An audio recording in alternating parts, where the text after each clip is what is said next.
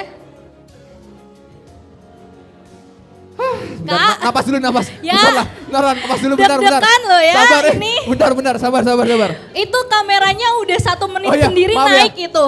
Untuk juara terbaik lomba kreatif perform mahasiswa dimenangkan oleh Elitis Tidak Etis 9101. 9101. Mana nih? Mana nih kelompoknya nih? Mana kelompoknya nih? Kayaknya yang kelompok ini tuh nggak ngira dia menang. Iya. Tiba-tiba dipanggil gitu. Kok ada pause dikit tadi kayak. Tadi agak tercengang dikit seperti itu. Beri tepuk tangan dong untuk kelompok Elitis Tangan Tidak dong Etis. teman-teman. Memenangkan juara terbaik di lomba kreatif perform mahasiswa. Itu masih selebrasi. Boleh Mas, sabar nanti ya, sabar ya Mas ya. Masih selebrasi Sabar ya, Mas, ya. kayaknya nggak nyangka banget kalau menang. Kayaknya kayak kaget banget ya kelihatannya ya. Iya. Kalau kita juga turut senang. Kita turut senang juga tentunya. Tapi tenang aja guys, itu masih juara terbaik, masih ada juara terfavorit. Juara terfavorit. Tenang aja, masih ada juara terfavorit. Hadiahnya juga oke punya. Jurusan Ilkom hadiahnya mah sepele. Ilkom. Bu Lisa santai aja. Bu Lisa izin. Bu Lisa mobil 5. Aduh. Blender 6 ya Bu ya. Aman ya Bu ya. Blender nggak tuh? Oke teman-teman, kita bacakan lagi untuk lomba kreatif perform mahasiswa. Juara terfavorit. Bacakan Van. Dimenangkan oleh... aku deg-degan. Kok deg-degan? Kan mereka yang deg-degan, kok kita? Iya. Aku jadi ikut deg-degan. Dimenangkan oleh Wacici dari kelompok 9102.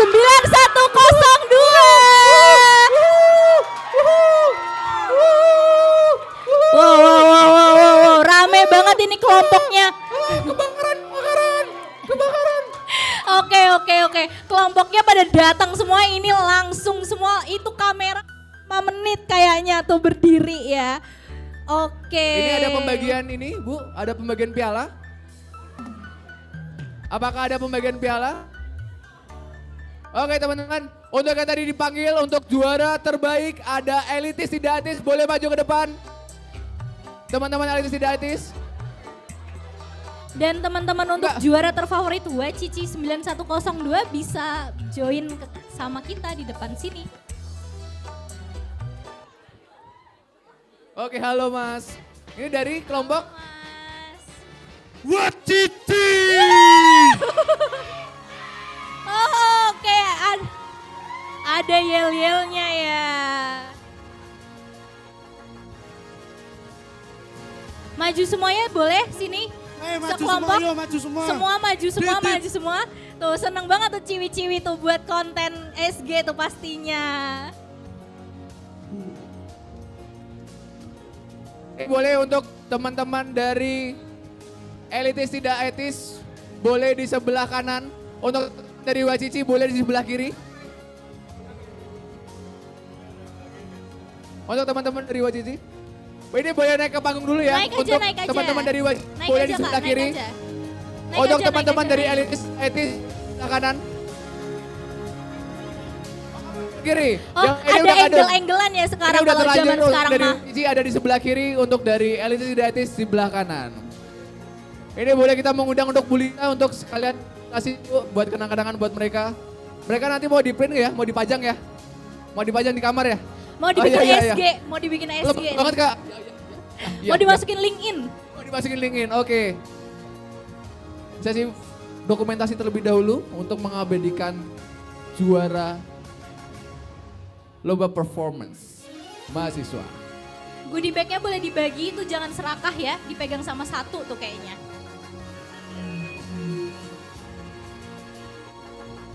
Ya bingung tuh, goodie bag-nya dibagi gimana ya? Dibagi gimana ya? Habis tuh. Buat aku Miss. Buat aku gak suka kaf. Oh ya. Pasti suka kaf mereka, soalnya cewek. Oke, langsung cowok. sesi dokumentasi. Untuk sesi dokumentasi.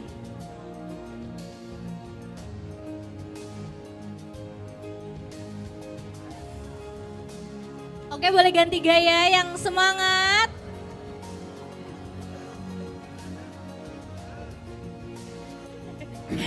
Cecep sudah ikut bergaya itu sepertinya. Ini kayaknya ketuanya paling depan tuh. Ketuanya pakai baju biru tuh paling depan. Udah tuh. paling seneng banget.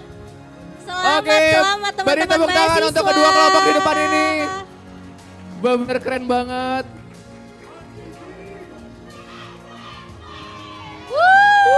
Semangat banget nih, semangat mahasiswa semester awal ya. Ini elitis dietis gak ada kayak gitu-gitu jargon. Elitis dietis. Ada spontan, uhuy gitu. Elitis dietis. Oh langsung minta dokumentasi minta ke jargon, PDD. minta video. Langsung minta nggak mau, dokumentasi. kirim tapi pakai jargon dulu. Oke, boleh. Intinya. Boleh beri tepuk tangan buat mereka. Silakan kembali ke tempatnya masing-masing. Terima kasih dan selamat. Oke. Mbak Cici.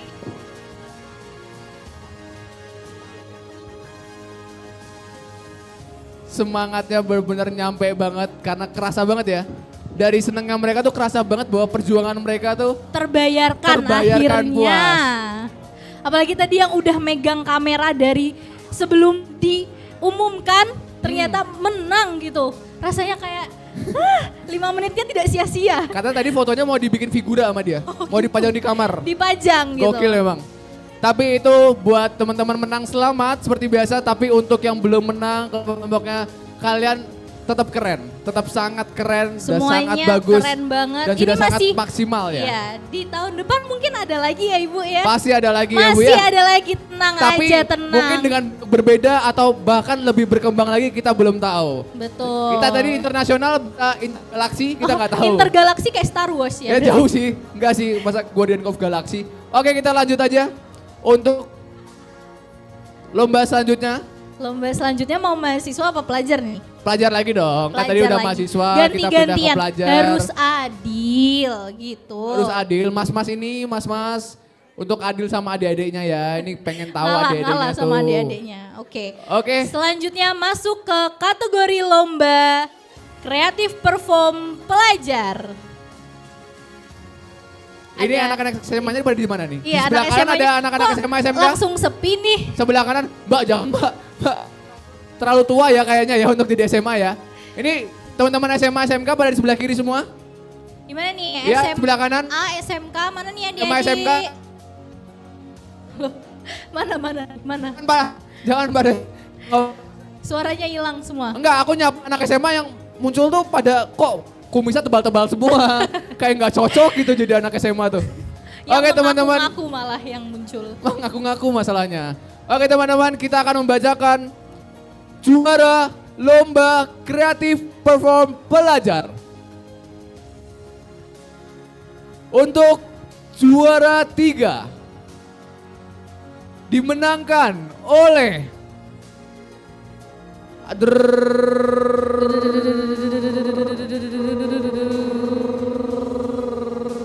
kelamaan kak. Rusak. MP3-nya rusak soalnya. Oh, MP3-nya rusak. Juara 3 dimenangkan oleh SMA Institut Indonesia. Mana nih teman-temannya nih? Ada teman-temannya mana? Mana nih? Semangatnya SMA dong. Mana nih SMA Institut Indonesia? Anak I. Mana? Gak ada ya? Oh berarti nanti diwakilkan nanti juga. Pak Cecep dapat 2. Pak Cecep seneng tuh ngewakilin lagi tuh. Ya Pak Cecep ya? Aman ya Pak Cecep ya? Pak Cecep seneng nih. Oke. Untuk juara selanjutnya teman-teman. Juara itu kedua. masih di lomba kreatif perform pelajar. Silakan Vanka. Lomba kreatif perform pelajar juara kedua dimenangkan oleh ini nggak rusak lagi ya? Nggak rusak lagi. Ini cepet kok, cepet. Juara kedua dimenangkan oleh Man 1 Semarang. Mana nih Man 1 ini Semarang? ada Man 1 Semarang ada di sini. Mana Man 1 Ada nggak di Semarang? perwakilannya teman-temannya? Tuh ada yang tunjuk tangan. Aku kayak. Mana? Bener ya? Ini mahasiswa yang kumisnya tebel mau wakilin? Enggak sama sekali. Itu yang belakang nggak tuh Kak? Oh ada yang di belakang. Kalian keren. Itu untuk juara 2. Ini karena banyak yang ngaku-ngaku jadi SMK. Iya aku jadi kayak trust issue kayak. Itu yang tunjuk tangan beneran. Ini bener nggak ya? Umur-umurnya harus kan 17-18 Kak. Kok ini 21, 20. Nggak cocok sih saudara. Oke, untuk lomba kreatif pelajar sisa juara 1. Dan yang ini akan memenangkan juara 1 dari lomba kreatif pelajar. Siapakah itu, Van, menurutmu? Siapa ya? Siapa ya?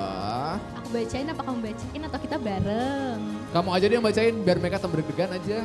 Kamu nggak mau bareng ya sama Ya udah bareng. Ayo. Ayo. Bareng.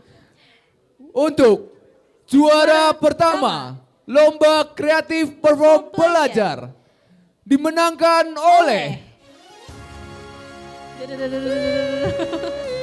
manual terus nih dari. capek ya dari manual ya. Dimenangkan oleh SMA Negeri 11 Semarang. Mana? Oh, kayaknya Mana? nih SMA Negeri Mana? 11 Kok tadi semangat banget? Aku udah sukan rasa isu banget. Oh gitu. Percaya banget. Anak timnya ya. Oh timnya. Lah, anaknya mana? Ibu coba dicari anaknya, Ibu. Oke, buat teman-teman yang tadi udah sebutkan untuk SMA II, MAN 1 Semarang dan SMA 11 bisa naik ke atas panggung. Entah perwakilan ada? Untuk penyerahan piala dan sesi dokumentasi bisa. Pak Cecep ngambil 3 piala, Pak Cecep. Pak Cecep ngambil 3 piala gitu. Oh ini dari SMA 11. Oke, beri tepuk tangan dong. Ini dari MAN 1 ya? Boleh naik ke atas panggung. Masih mirip kan muka saya sama mereka? Masih kan? Masih Untuk sebelah SMA kanan kan? di sebelah kanan, untuk MAN 1 di sebelah kiri. SMA 11 sebelah kanan. Juara satunya itu dimenangkan SMA 11 Semarang. SMA 11 Semarang ini dari? Ini SMA 11 Semarang, Ibu.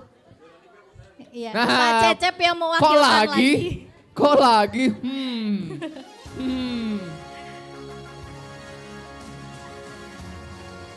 Enggak, kok ada di mana-mana? Kok ada di mana-mana? Aduh, kok kiowo banget. Kiowo banget nih Opa Gemes Cecep. banget. Dari dua-dua MAN 1 Semarang. Beri tepuk tangan dong untuk MAN 1 Semarang. Yaudah aku tepuk tangan sendiri aja deh. Plak. Dan pemberian piala untuk juara 1 dari SMA 11 Semarang. Beri tepuk tangan dong. Itu ibu-ibunya bangga Ibu-ibunya banget berasa memang. ngeliat anak menang lomba gitu ya. Senang banget ya Bun.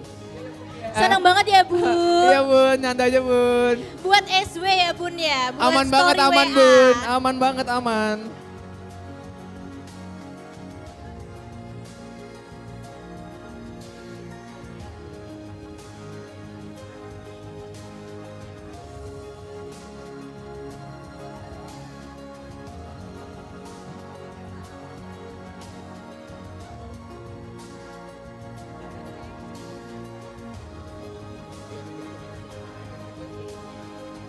Oke, ini masuk sesi dokumentasi. Waduh. Itu masalahnya tuh Bang Cecep tuh. Gayanya paling oke sih. Bergaya, Opa Cecep ini. Aku sampai gak bisa bedain loh mana Pak Cecep mana nih. Gak bisa bedain aku. Oh ya tinggi. Tinggi. Beri tepuk tangan buat ketiga juara kita. Wadah, champion dari lomba kreatif perform pelajar. Keren banget. Ih, anak-anak SMK sama SMA ternyata keren banget ya ya. Aku padahal cuma yang bacain ya, tapi aku kerasa relief banget gitu loh. Iya, aku kayaknya tuh rasanya sama kayak ibu-ibu yang tadi ngeliat anaknya menang lomba. Aman banget ya Bun ya? Aman banget, aman. Ya Bun ya, oke, aman Udah banget kan Bun. bahan SW-nya udah cukup. Udah. Aman ya Bun ya. Oke. Tadi difokusin ke Pak Cecep aja ya mukanya ya. Aman ya Pak Cecep ya. Oke, kita lanjut lagi aja Van. Karena ini udah pada gak sabar, apalagi banyak juara-juara yang belum disebutkan. Dan menunggu untuk diambil pialanya. Dijemput pialanya di Dijemput depan. pialanya. Untuk selanjutnya, kita masuk ke sub konten marketing. Kategori konten marketing. Kategori konten marketing. Ini Yang ada kemarin. pelaku-pelaku yang ikut konten marketing di sini.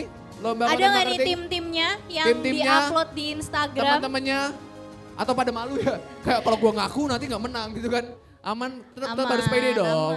Karena ini slotnya juaranya, slotnya itu cuma ada 2. yaitu runner up untuk juara 2 dan winner untuk juara pertama.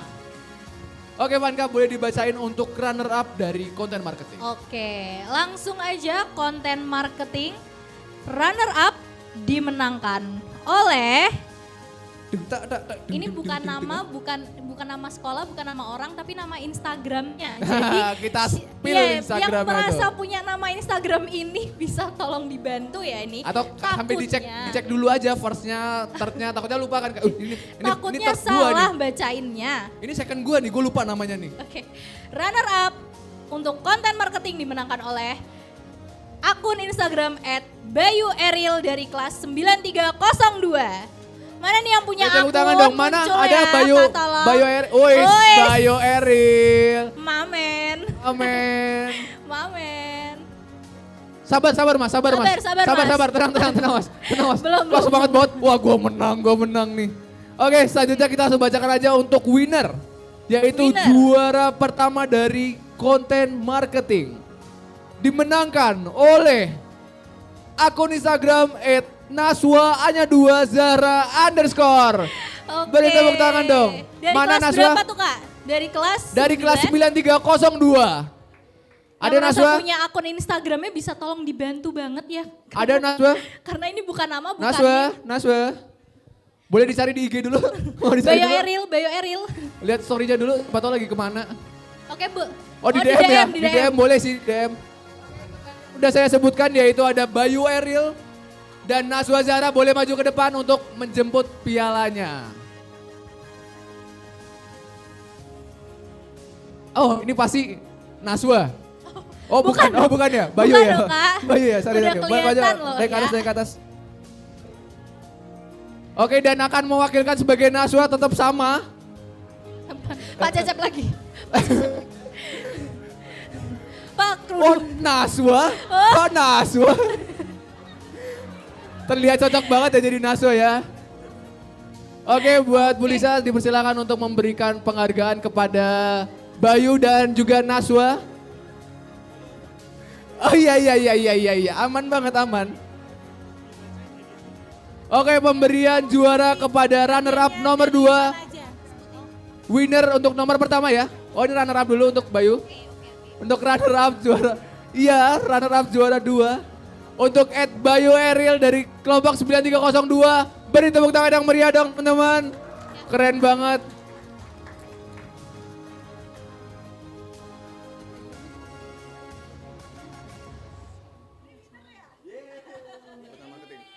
Dan pemberian untuk Naswa Zahra dari kelas 9302. Beri tepuk tangan untuk Naswa. Iya Allah. Ini hadiahnya Gemes kayaknya banget. goodie bag-nya banyak banget tuh. Ada dari Super Skin. Mau dong kalau ditawarin. Naswa sepatunya pantofel. Gimana sih? Naswa topinya gemas. Gemas. Oke, dibacain Kak, itu dari mana aja tuh, kayak goodie bag-nya banyak banget, warna-warni, pengen juga. Itu banyak banget dari sponsor-sponsor kita, ada dari Super Skin ya. Iya, ada Super Skin, ada Kaf, ada Alfat juga.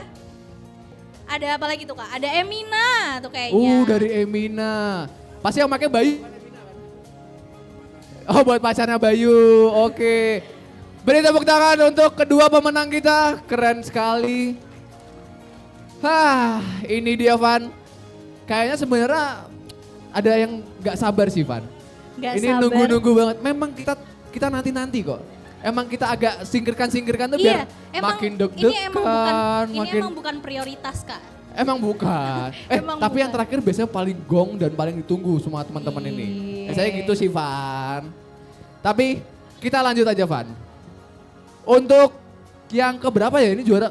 Saking banyaknya. Saking banyaknya Sumpah, kategori. Ilkom baik banget, banyak banget lombanya. Ilkom. Keren, lombanya banyak. Aman Beasiswa aja 2 kali. Lanjut aja ke kategori apa nih? Kreatif tourism gak sih? Siapa nih yang menjalankan lomba atau mengikuti lomba kreatif tourism? Karena ini juaranya cuman ada satu. Cuman ada satu juara dari subdivisi. Satu doang. Yang artinya sangat spesial banget. Oke, sangat spesial banget. Kok bisa tapi cuma satu doang ya? Aku juga penasaran sih. Karena kok bener-bener Berarti persaingannya ketat banget satu, sama berarti susah banget untuk jadi juara di sini. Yang artinya pemilihan juri ini artinya yang terbaik dari yang terbaik. terbaik. Oke. Langsung nih, Langsung kita bacakan Karena aja. cuma satu doang pemenangnya, mungkin udah pada deg-degan. Tapi ini aku penasaran mana yang ikut kreatif tourism? Mana Boleh yang angkat ikut tangannya? kreatif tourism? Kreatif tourism. Kamu jangan. Oh mereka. Itu yang di depan Serius dengan kok, gak sumpah aku gak ngaku-ngaku percaya gitu nih. ya. Serius, bener. Ikut kreatif tourism. Ada lagi yang ikut kreatif tourism? Kok kayak gak semangat gitu? Ya, Gak kayak udah, dapet loh. Ya Allah, satu juara doang. Dia kayak, gak mungkin kali ya. Kita bisa jadi mungkin. Nah, setelah ini kita akan menyebutkan satu-satunya juara dari divisi kreatif tourism. Gimana Naswa? Oke. Untuk lomba kreatif tourism. Dimenangkan oleh. Bareng-bareng aja ya Van ya. Iya bareng-bareng aja nih, bareng-bareng. 1, 2. tambah 1, 2. Intinya kacamata. Intinya nggak boleh. Kok kesana? Intinya yang kacamata. simple aja. That's simple. That's simple. Oke, juara kreatif tourism dimenangkan oleh 1, 2, 3. Dolan Fest. Yoi men, boleh langsung maju ke depan. Yoi. Aku sama teman-teman gua. Itu tim kamu ya? Iya, aku sama teman-teman gua seneng banget udah memenangkan kreatif tourism ini. Semuanya. Semua untuk teman-teman yang udah mengikuti. Yang rame.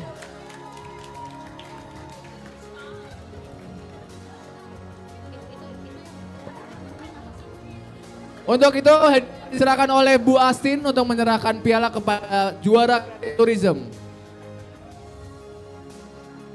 Wah, jelas menang sih, Van. Aku sih setuju, jelas menang. Bawa leopard kan? Bawa macan ke sini. Bawa macan ke sini, keren banget. Macan, keren banget tapi. Outfitnya itu macan trio macan.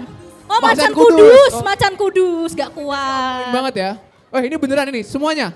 Dolan Fest semua, oke. Boleh, yang cowok di bagian belakang aja, yang agak tinggi-tinggi di bagian belakang. Mengikuti, kok Naswa ikutan lagi? Naswa ikutan ya, nggak apa-apa. Oke, setelah ini ada sesi dokumentasi untuk kreatif tourism.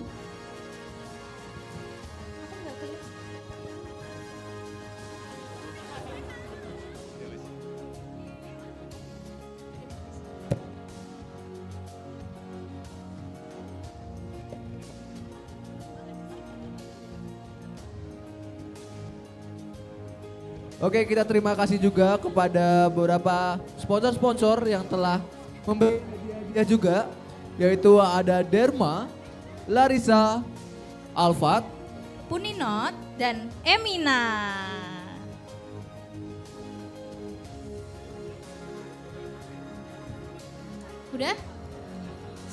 Sudah? Oke. Beri tepuk tangan yang meriah untuk Dolan Fest. Ini mau foto lagi nih. Foto Bu lagi. Astin dan Bu Lisa.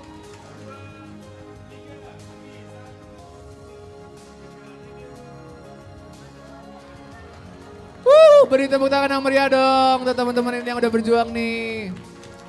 Gila, aman banget. Emang gua sama teman-teman gua ini seneng banget ikut kejuaraan ini. Setim ya? Setim ya, Aryani. Seneng banget. Oke. Tadi kita udah nyebutin berapa kejuaraan sih, Van? Udah banyak banget intinya. Kayaknya super banyak banget ya? Rame banget, ada adik-adik dari SMA, SMK, ada ada teman-teman mahasiswa SMK, juga. Ada mahasiswa juga. Tapi berarti total berapa tadi kita sebutin tuh? Berapa 1, ya? 2, 3, 4, 5. Kita sudah menyebutkan 5 kelompaan yang telah dimenangkan oleh teman-teman yang sudah berjuang selama 2 hari ini di DCC. Dinus Communication Carnival. Sekali lagi beri tepuk tangan dong buat kalian dong, biar semangat lagi. Tenang. Habis ini aku umumin kok untuk juara lomba yang memang kalian tunggu-tunggu kan sebenarnya kan? Ini nih yang kalian Itu tunggu-tunggu kan, nih kayaknya ini kan nih. yang kalian tunggu-tunggu kan? Iya nih. Apa tuh sih ya? Ini kok ditunggu-tunggu banget sih, kenapa sih emang? Ini aku spill dikit, mending yang mana ya? Mending kampanye PR dulu atau booth favorit dulu? Apa suaranya apa? Apa booth favorit? Ini Apa? ditunggu-tunggu. Aduh Banyak itu yang capek template banget. cewek banget itu, terserah. Bodoh amat, serah. Terserah aku nggak. Tadi pada pengen kampanye PR dulu. Jadi akan kita kabulin, kita akan mengumumkan untuk dari booth favorit. Yeay. Booth Booth favorit. Tadi kayak kampanye, sekarang jadi booth ya? Gak apa-apa, booth aja. Nggak Biar asik apa-apa, aja. Booth aja. Booth favorit di Dinus Communication Carnival tahun 2026. Ini ada 2 pemenang teman-teman. 1 runner up untuk juara 2. Yang pertama ada win untuk juara pertama. Duh, siapa aja tuh kira-kira yang jadi favorit Siapa di ya? Communication Carnival tahun ini? Iya Van, karena aku tahu banget karena mereka tuh benar-benar udah nyiapin pastinya. Perjuangannya pasti udah lama banget ya. Emang udah nyiapin, booth kan udah nyiapin apa dari kan? Ini kayaknya yang ini Dari kameranya malam- udah naik nih, kayak harus eksis. Enggak tahu. Oke. Kameranya Kalian harus memang nyiapin booth, bener nyiapin banget kan? Udah nyiapin banget kan? Banget katanya. Banget katanya. Berhari-hari sampai tidur gak tidur? Sampai gak tidur. Sumpah? Bohong, gak kelihatan tuh bola mata. Bohong. Nopak. Oke, tanpa berlama-lama lagi kita umumkan Van. Untuk pemenang booth favorit di Dinus Communication Carnival 2026. Runner up. Runner up dulu nih. Runner up dulu. Dimenangkan oleh lama-lamain biar storage-nya habis.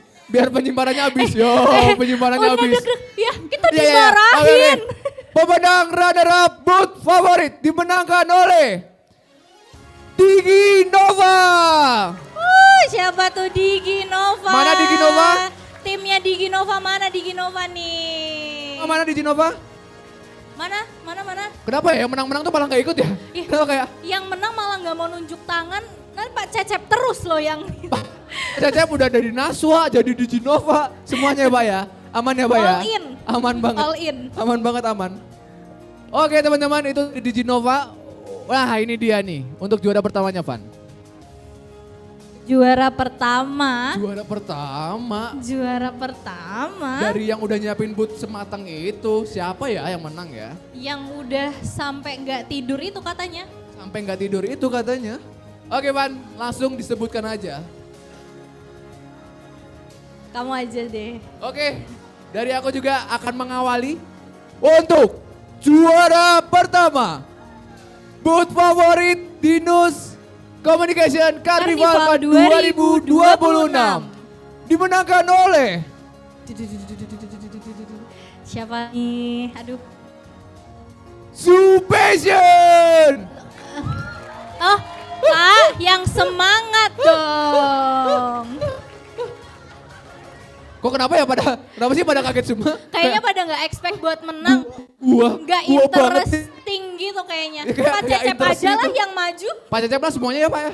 Digi Nova sama ini ya Supassion ya. Pak Cecep aja lah yang maju. Oke buat teman-teman Digi Nova dan boleh maju ke depan semuanya. Boleh maju ke depan. Digi Nova boleh ada perwakilan. Silakan maju ke depan untuk menjemput piala dari kerja keras yang sudah kalian hasilkan.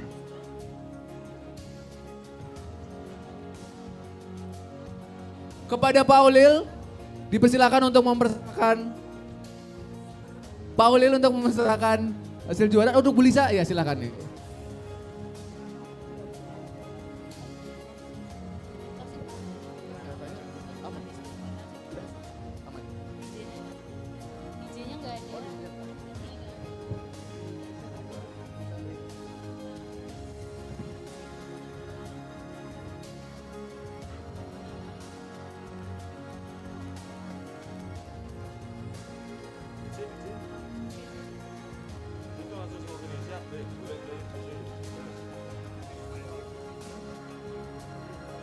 Oke, ini penyerahan kepada booth terbaik ya. Untuk kelompok Zoo Passion, beri tepuk tangan yang meriah dong untuk Zoo Passion. Sekali lagi kami berterima kasih kepada sponsor yang telah mendukung acara ini berjalan dengan lancar. Terima kasih sponsor, terima kasih. Beri tepuk tangan lagi dong, yang lebih meriah dong.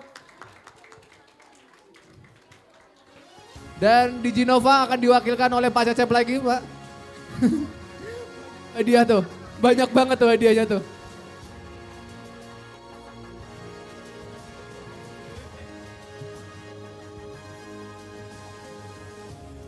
Nah, untuk juara kedua terfavorit dimenangkan oleh Diginova yang diwakilkan oleh Pak Cecep semester 5. Gak apa, aman Pak.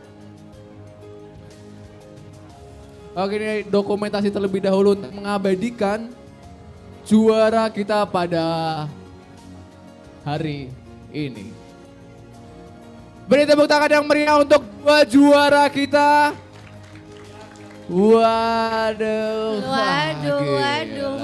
Gila. Tapi kalau makin lama ini makin lemes kayaknya.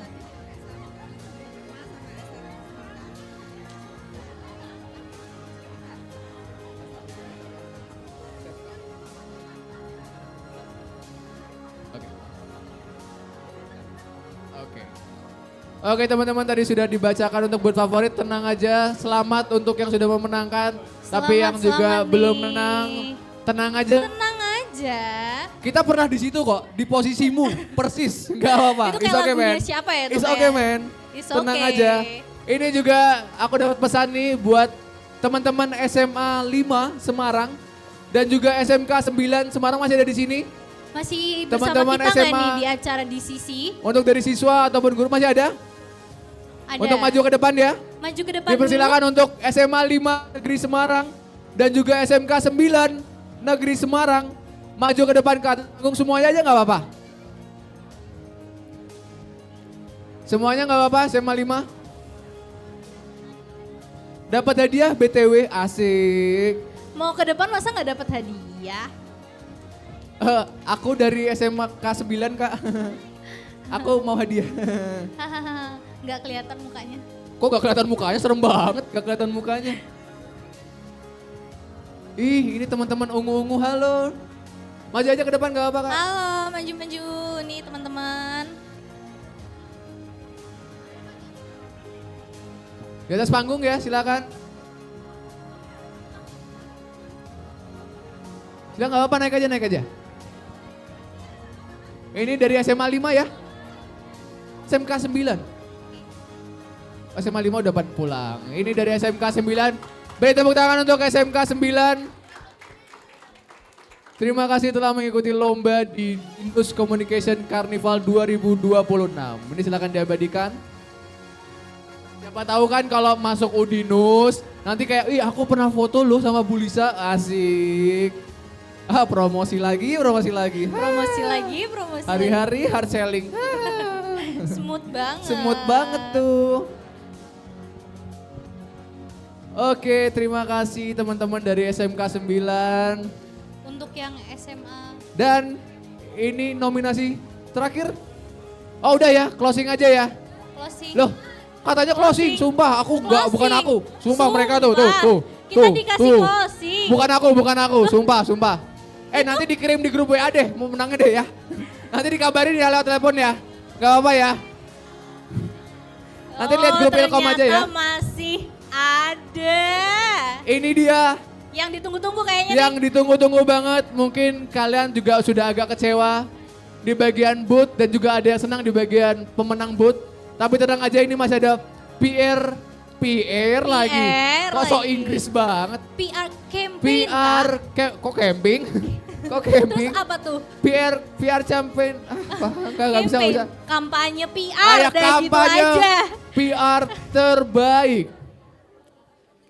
Nah asik nih, lagunya berhenti nih. Deg-degan biar makin deg-degan nih. Deg-degan nih, nominasi terakhir ini nih. Mana suaranya yang ikut kampanye PR, mana suaranya? Nah suaranya. Kalian harus semangat, jangan patah gitu semangatnya, oke? Di sini Ini di kampanye ada PR lagi. masih ada lagi. Karena di kampanye PR yang menang ada 2 juara. 1 runner up, kedua ada winner yaitu juara pertama. Tapi aku pengen nanya dulu Van. Apa tuh ya? Menurut kalian yang menang kelompok berapa? Nggak tahu. Udah pasrah, aku pasrah. Udah capek, jangan dikit. Mas, nggak bisa mas. Nggak kuat aku. Hati mungilku nggak kuat mas. Takut kalau udah berekspektasi tinggi Aku udah kayak disakiti teriak-teriak, oleh ekspektasi sendiri. Teriak-teriak aku malu mas di SK temanku mas. Suaranya muncul soalnya. Oke. Vanka mending dibacakan aja silakan. Atau aku bacakan? Dibacakan Mas Arya aja. Oke, ini yang kita tunggu-tunggu. Last but not least. Juara kampanye PR Dinus Communication Carnival 2026. Juara runner up dimenangkan oleh Kalau ini bener deg-degan. Tuh udah ada yang cengar-cengir deg-degan. udah kayak cengar-cengir Musiknya aja berhenti loh. Musiknya aja berhenti. Enggak sih, operatornya udah pusing kayak ya Allah. Operatornya Aku udah pusing. Detail apa lagi ya? Juara runner up kampanye PR Dinus Communication Carnival 2026 dimenangkan oleh Jawara Digital Komlidia Kor 1. Mana nih timnya? Mana Komlidia? Jawara Digital mana Jawara Digital? Jawara. Mana? Kok lambai doang mana? Oh itu oke. Hai maksudnya. Tunggu dulu teman-teman nanti naik sabar. Masih udah ada yang semangat juara banget. pertama. Masih ada juara utama. Oke, teman-teman. Tenang aja itu baru 1 disebutin. Artinya saingan kalian berkurang 1. Setelah ini kita menyebutkan juara kampanye PR. Juara 1 kampanye PR dimenangkan oleh menurut kalian siapa? Siapa? Menurutnya siapa nih? Apa? Anggora. Ini Anggora. Oh MMC, ada yang MMC, ada yang Anggora. Oh, Anggora. Oh Dragora. Anggora. Oke. MMC. Anggora. Kok pada rendah hati banget? Aduh. Kok pada rendah hati banget? Rendah Dan hati juga tim banget. lain itu yang menang mas. Enggak, bukan aku mas. Itu aja yang menang. Kita mau rendah hati. Biasanya NPD, tapi kalau ini berendah Ini hati malah aja. Ngasih. Oke teman-teman. Untuk pembacaan award terakhir. Juara pertama kampanye PR Dinus Communication Carnival ke 2026 dimenangkan oleh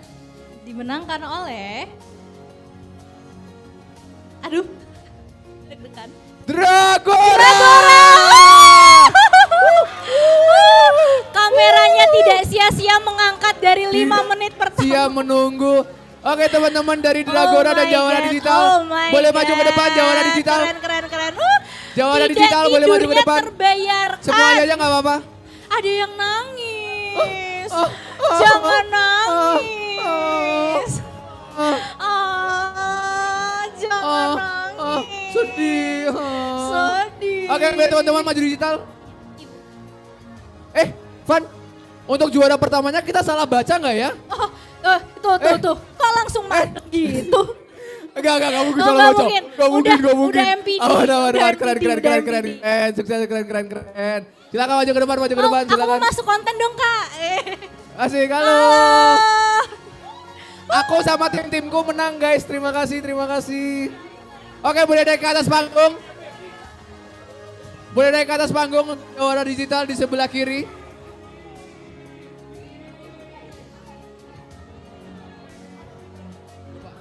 Ini boleh naik ke atas dulu teman-teman. Ya aku pulang guys teman-teman, aku pulang. Aduh ini kayaknya timnya artis-artis media sosial Gak apa deh, yang menang bebas deh. Emang yang menang bebas deh. Aku udah. Oke.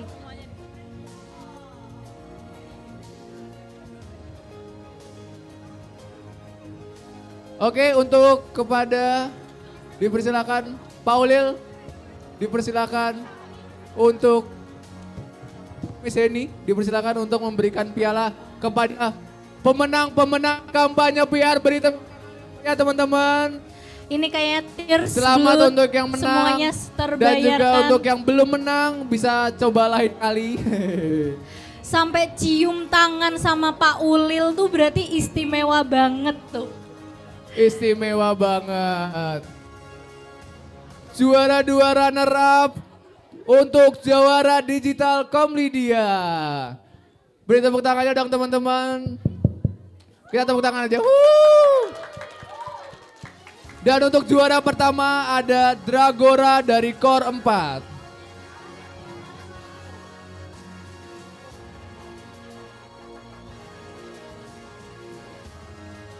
Oke, kita juga mengucapkan terima kasih kepada sponsor-sponsor yang telah mendukung acara Dinus Communication Carnival 2000 lancar.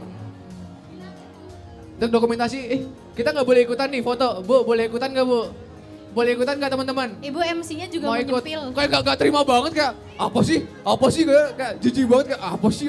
Bentar, Nggak tunggu mau dulu. aku. Ini Nggak mau, muat nggak apa mau. enggak Kak masalahnya? Nggak muat masalahnya. Tuh di layar aja udah sepanjang itu. Ini mungkin boleh nyempil di belakang-belakang nggak apa-apa kok, agak lebih padat lagi teman-teman. Ada yang boleh duduk Agak di juga di belakang-belakang, depan, yang agak di tinggi-tinggi. belakang duduk. Pak Cecep nggak mau ikutan? Oh, DJ sekarang dia. Wih, Pak Cecep Alih- all alih in profesi lagi. banget nih. Oke, kita dokumentasi terlebih dahulu. Dokumentasi terlebih dahulu.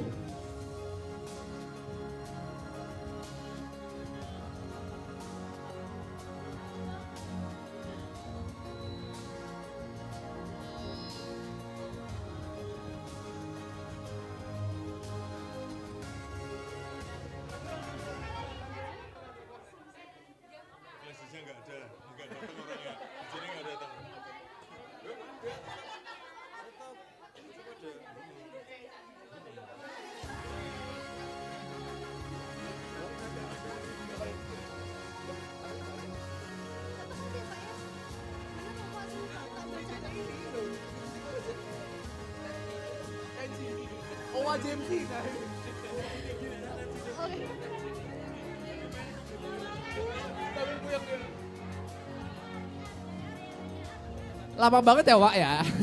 Lama banget ya Wak ya. Ini soalnya selebrasi kemenangannya mereka ya. Apa?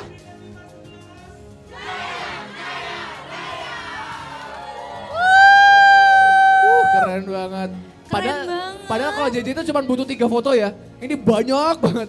16 foto. Ini Gak buat apa-apa. konten Kak. Yang menang bebas. Perjuangannya Gak apa-apa. banyak. Buzzer. Selamat untuk teman-teman yang sudah Duh, ikut senang jadi nih. juara dan mengikuti lomba dari Dinus Communication Carnival 2026.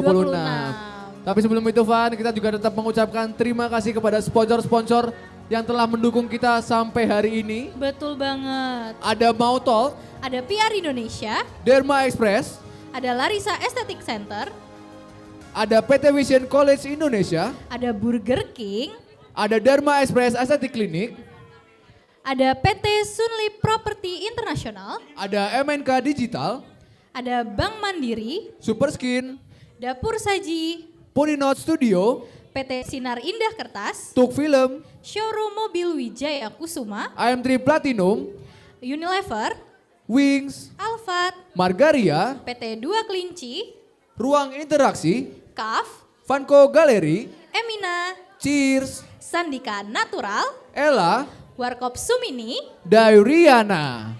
Nah, terima kasih sekali lagi sebesar-besarnya kepada para sponsor dan pihak-pihak yang telah membantu melancarkan acara. Kita udah mengikuti Iya, acara dari 2 hari ini. Teman-teman, setelah ini kita ada sesi dokumentasi. Untuk Dokumentasi, teman-teman, yang dipersilakan menang. untuk maju ke depan terlebih dahulu, ke depan panggung untuk kita melakukan dokumentasi. Kita abadikan dari Dinus Communication Carnival pada 2026 ini. Oke teman-teman, silakan berdiri untuk maju ke depan terlebih dahulu. Boleh nih maju ke depan dulu untuk dokumentasi. Fan, seret. Ayo Masih teman-teman, nih yang menang. Ayo maju dulu ke depan. Ayo yang menang Kita dokumentasi dong. teman-teman dari ini Tadi Passion ya. kayaknya semangat Passion boleh maju ke depan banget. dulu, yuk. Oh, Ayo silakan. dingin. Teman-teman, maju ke depan dulu kita dokumentasi. Apa itu? Panitia. Nah ini teman-teman yang juga maju dulu untuk dokumentasi dong. Kita abadikan dari Dinus Communication Carnival 2026 hari ini. Di mana komunikasi merayakan festival untuk teman-teman semua. Ini kayak bangga dari... banget nih kira-kira. Gak sopan dibuka. Ayo teman-teman panitia tolong dong arahin ke depan. Bangga banget nih kira-kira. Teman-temannya arahin ke depan semuanya. Aldo Diginova boleh diambil hadiahnya Aldo. Aldo Diginova, Aldo. Oke. Aldo nanti kalau nggak ambil saya yang ambil. Aldo ini nakal, keluar terus nih nggak diambil juaranya. Boleh maju dulu Jangan diambil dulu. Dokumentasi yuk. Oke kita maju dulu untuk dokumentasi teman-teman. Bagi nggak? Oke. Sebelum sebelum kita melakukan sesi dokumentasi, kita harus menutup acaranya terlebih dahulu, Van. Oh iya bener banget. Nah karena kita sudah di penghujung acara dan akan melaksanakan dokumentasi, mungkin kita tutup dulu aja nih Kak acaranya. Iya, kami mewakili para panitia yang bertugas dan juga kami berdua sendiri, kami mohon maaf jika ada salah kata atau salah perbuatan yang telah dilakukan karena kami cuma manusia. Bukan Nabi Boy. 1 tambah 1 2. Yang simpel-simpel aja. Intinya kacamata pokoknya. Intinya kacamata. Oke, saya Vanka. Kok saya Vanka? Udah capek. Saya Arya Riza. Dan saya Jovanka Putri. Kami pamit undur diri. Terima kasih. Sampai jumpa di lain kesempatan. Wassalamualaikum warahmatullahi wabarakatuh.